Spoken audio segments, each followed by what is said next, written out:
Narrated Aisha. When the verses of Surat Al-Baqarah about the usury riba were revealed, the Prophet, peace be upon him, went to the mosque and recited them in front of the people and then banned the trade of alcohol.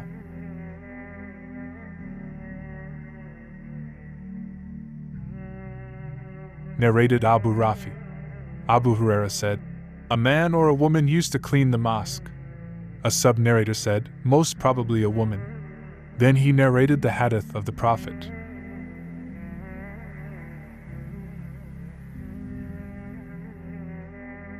Narrated Abu Huraira.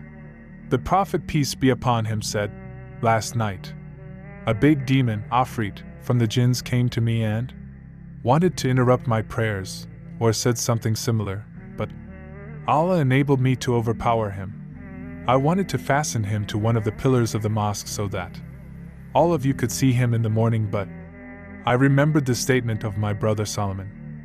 As stated in Quran, my Lord, forgive me and bestow on me a kingdom such as shall not belong to anybody after me. 38.35.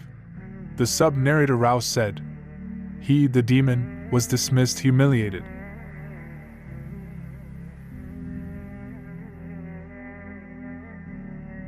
Narrated Abu Huraira.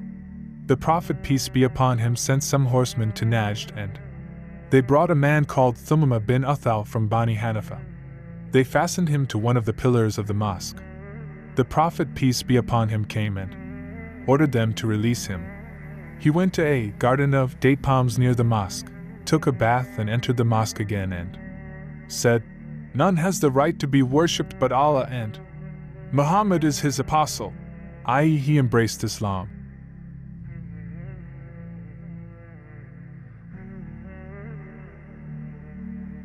Narrated Aisha.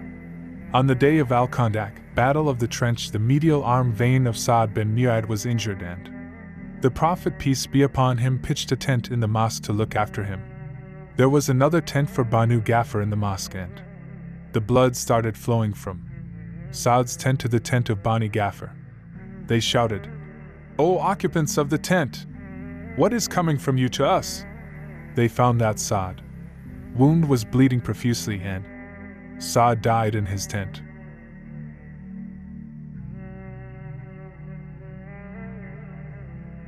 Narrated Salama. I complained to Allah's Messenger, peace be upon him, that I was sick. He told me to perform the tawaf behind the people while riding.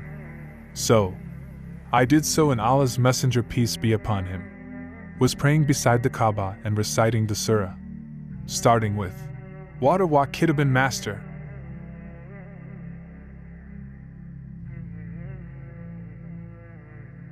Narrated Anas bin Malik. Two of the companions of the Prophet, peace be upon him, departed from him on a dark night and were led by two lights like lamps, going in front of them, from Allah as a miracle, lighting the way in front of them, and when they parted, each of them was accompanied by one of these lights till he reached their respective houses.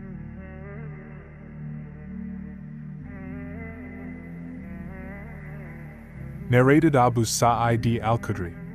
The Prophet, peace be upon him, delivered a sermon and said, Allah gave a choice to one of his slaves either to choose this world or what is with him in the hereafter. He chose the latter. Abu Bakr wept.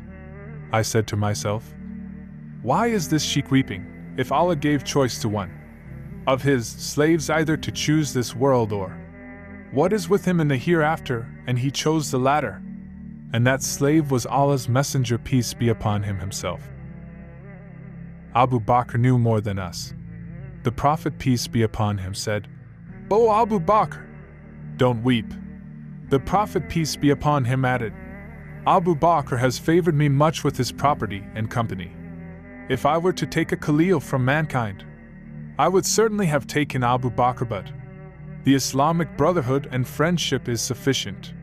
Close all the gates in the mosque except that of Abu Bakr.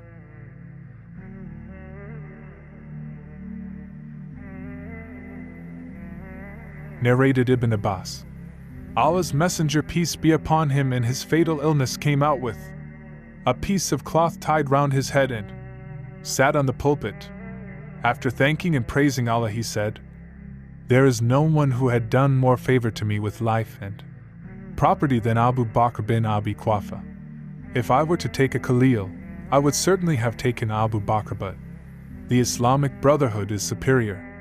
Close all the small doors in this mosque, except that of Abu Bakr."